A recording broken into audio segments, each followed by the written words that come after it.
APUSH Chapter 1. If I was Mariah Carey, I would do like the "It's Time" thing she does for Christmas because I have been waiting for this one. However, it is also time for me to do my disclaimer that there is a very good chance I will be pronouncing some things incorrectly. But I will do my best and I will try to put captions up so you can at least read what I'm trying to say. Anyway, let's begin. Oh, also, if you're new here, this is a very AMSCO book specific. I have a video about what my videos are that you can go look at if you want some background info. Anyway, people originally got to the Americas from crossing a land bridge between Siberia and Alaska, but this was 40,000 years ago. Anyway, cultures of Central and South America. So the Mayas built in the rainforests in the Yucatan Peninsula. They might sound familiar. Aztecs might also sound familiar, and they were in central Mexico and Tenochtitlan. Then you have the Incas in Peru. And these three native populations were highly organized, had trade going on within. They had calendars based on scientific observations. And the Aztecs and Mayans harvested corn. And this was a big thing because the fact that they were so good at growing corn meant that they had enough food to let people live and do all this other cool stuff. If you remember in AP World, the Aztecs had the chinampas. I missed AP World. And then the Incas, they harvested a lot of potatoes. So that let them kind of do the next level of society because they had their food needs satisfied. Moving on to the cultures of North America. So these were smaller, less sophisticated groups than in Mexico and South America. They were very diverse, though. And there were lots of different languages and language families. Algonquian in the Northeast and Siouan in the Great Plains are two of the larger ones that the books point out of those language families. So the Southwest settlements. This was a very dry region, kind of like New Mexico, Arizona, and here we had the Hohokam, Anasazi, and the Pueblos, and they used irrigation systems for farming, which was important. They also lived in caves, under cliffs, in these multiple-storied buildings. However, drought and violence from other native peoples contributed to their downfall, but a lot of their life was preserved because it was very dry there. Now, for the Northwest settlements, they lived in long houses on the Pacific coast, so think Alaska to North California. They would hunt, fish, eat nuts and berries, gather them, roots. They used totem poles to storytelling and to keep their legends and myths alive. However, mountain ranges separated a lot of these groups. Book doesn't list any, but I looked it up real quick, and the Tlingit and Haida people were major tribes of the northern, California, northwest area. Then the Great Plains. So these tribes were either nomadic or sedentary. So the nomads, they hunted a bunch of buffalo, and they used a lot of parts of the buffalo to food, decoration, etc., tools. Buffalo was their thing. And they also lived in teepees, which made for very easy transport because they were nomads. They were moving around a lot, so they would have to go to, it was camping, kind of. Not really, but you wanted easy setup and take down camping, so they used teepees.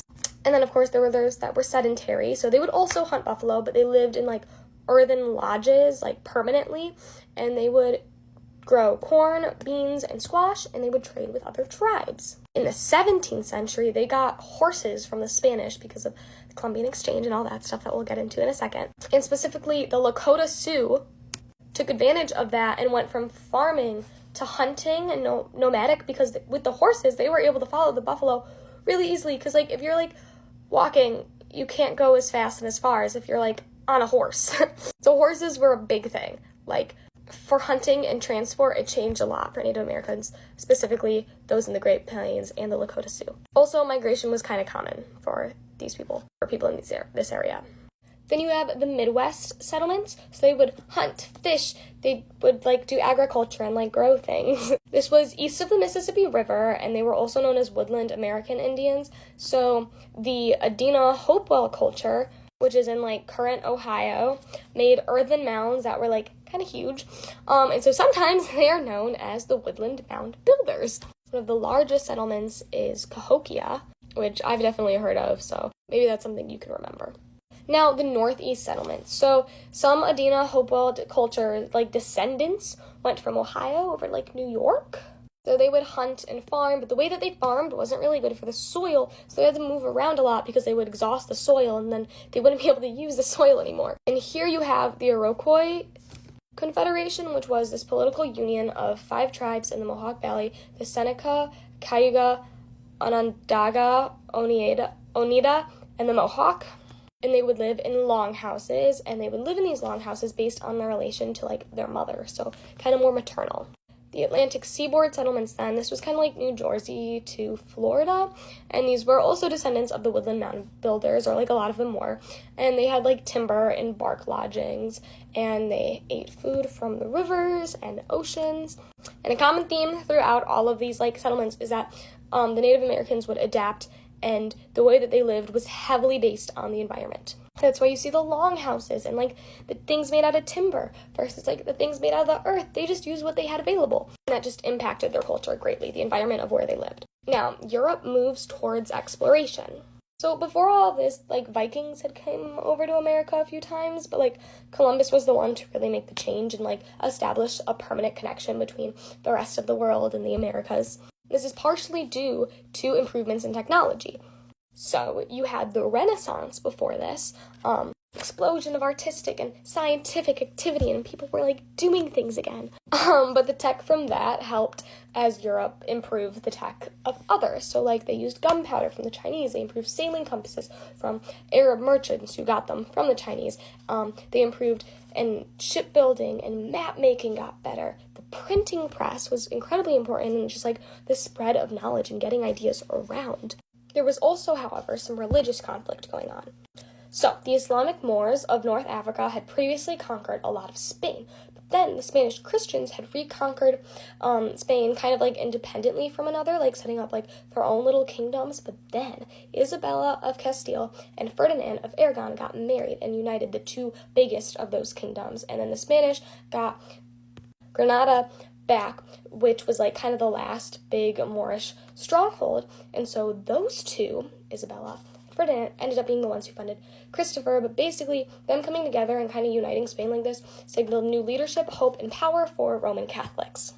Then you also have the Protestant revolt in Northern Europe. So the Protestant Reformation in the early 1500s happened when Christians in Northern Europe revolted against the Pope's authority. And this conflict led to a bunch of religious wars, which caused the Spanish and Portuguese Catholics and the English and Holland Protestants to want to spread their own version of Christianity. So there is then a religious motive to like their exploration and stuff. Now, expanding trade. So there was competition for trade amongst European kingdoms. The previous land route to Africa, China, and India had become blocked. And this happened when the Ottoman Turks, took control of Constantinople. I don't know if you know the song, Now It's Istanbul, not Constantinople. That's what I think of anytime I think about this. But that was a huge part of why they wanted to find a new route, because they couldn't get to them because it's Istanbul, not Constantinople, so they had to go find some other way to Africa, India, and Asia. So the Portuguese went south and east. Henry the Navigator went down to the Cape of Good Hope. So basically he went down to the tip of Africa, then back up the other side to get into the Indian Ocean trade routes. Now, slave trading.